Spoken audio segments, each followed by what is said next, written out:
ഇങ്ങനെ ഒരു കമ്പനിയാണ് വരുന്നതെന്നുള്ളത് അറിയിക്കാതെയാണ് സ്ഥലം വാങ്ങുകയും അതിൻ്റെ അനുമതിയൊക്കെ നേടുകയൊക്കെ ചെയ്തു.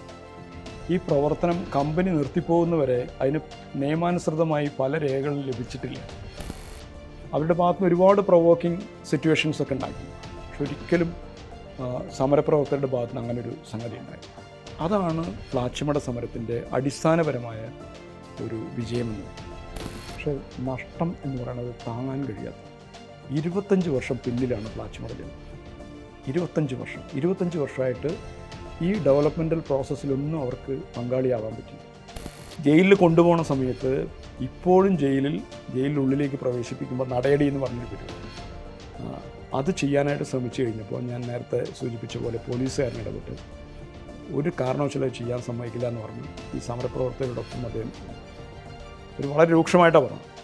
ശരിയാക്കി കളയുന്ന പറഞ്ഞത്, പുറത്തിറങ്ങി നിന്നെ ശരിയാക്കുന്നതാണ്.